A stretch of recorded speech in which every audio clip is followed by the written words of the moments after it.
Donc le projet des docks est né il y a quelques années, quand nous avons appris donc, que l'entreprise Total, qui était installée sur ce site et qui empêchait tout projet d'aménagement à cause d'un périmètre Céveso, quittait notre commune. Nous étions par là même libres ensuite et dégagés donc, de toute contrainte pour imaginer tout ce qu'on souhaitait faire dans cet espace. Dire aujourd'hui que nous allons requalifier et réhabiliter ce quartier, est-ce que ça voulait dire automatiquement qu'on bannissait sur ces territoires-là les entreprises industrielles? Pas du tout. Le premier objectif de la ville, ça a été de réaliser ce qui paraissait impossible à Saint-Ouen depuis des décennies, c'est-à-dire un très grand parc. Dès le démarrage, nous avons commencé à faire des grandes réunions publiques où il y avait plusieurs centaines d'habitants qui venaient se retrouver.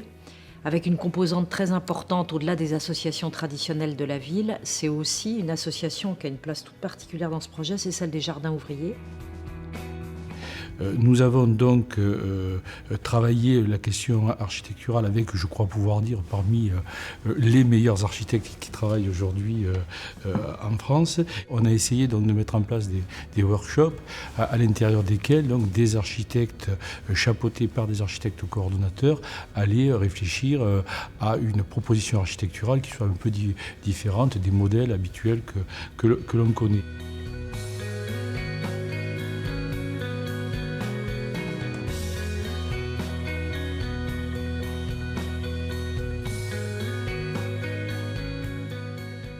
Aujourd'hui, quand on regarde les docks, on a l'impression que c'est une friche industrielle, mais ce n'est pas un territoire sans qualité.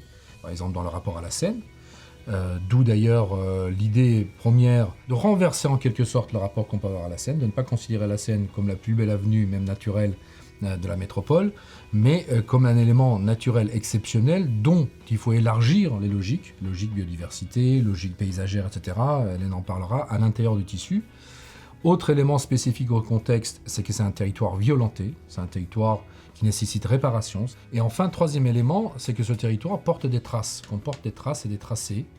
Et ce sont la prise en compte de ces traces et des tracés qui ont été un peu à l'origine du plan Masse, de l'ensemble du plan Masse.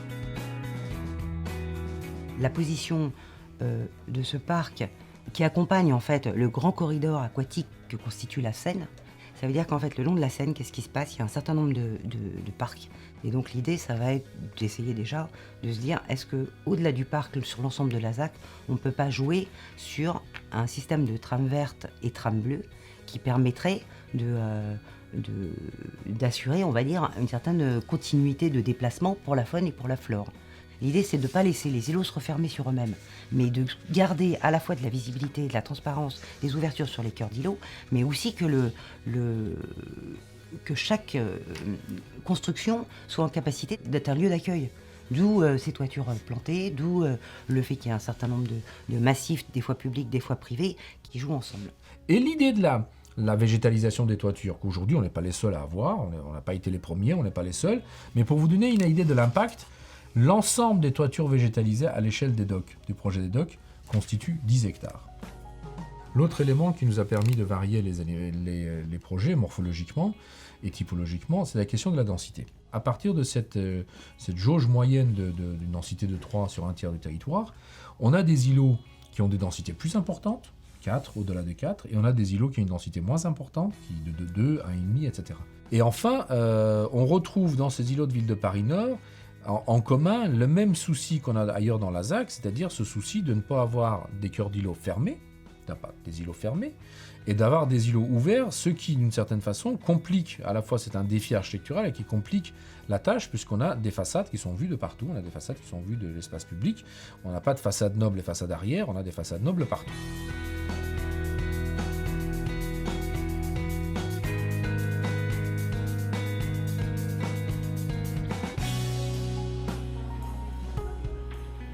Alors le projet des docks, c'est une zone d'une centaine d'hectares, une typologie et une architecture et une composition en lanière qui va vers l'eau, qui fait le lien avec l'eau.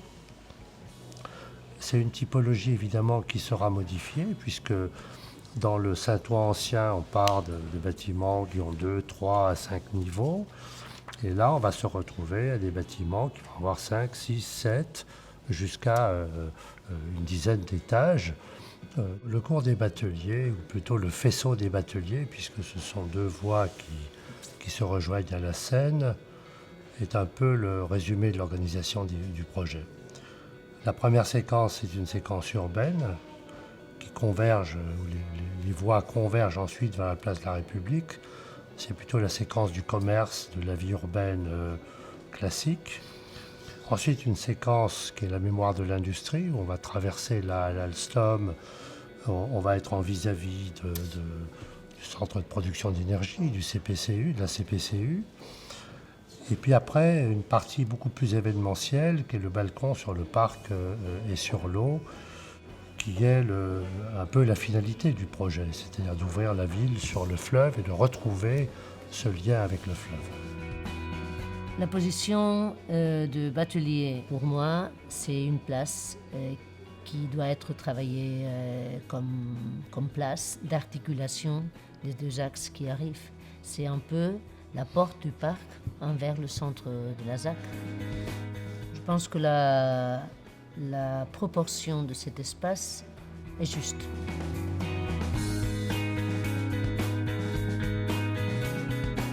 Sequano Aménagement, depuis 2007, accompagne la ville de Saint-Ouen dans la réalisation de cet écoquartier, avec en premier lieu toute une phase d'études et de phase administrative pour l'élaboration de ce quartier, et tout un travail avec l'ensemble des partenaires pour finaliser la programmation de ce projet. Nous avons travaillé sur la mise en place d'une certification ISO 14001. Cette certification est en fait d'abord un système de management. Il faut savoir que Sequano, qui est une société d'économie mixte de 70 personnes, travaille sur un système de procédure où l'environnement, la qualité de la ville, la qualité de travail sont liés. Ce qui est très important aussi pour nous dans ce quartier des Docks, dans ce futur projet, c'est évidemment d'y amplifier la vision que nous avons de cette ville, qui est celle d'une ville populaire aux portes de la capitale, et donc une ville accessible à tous.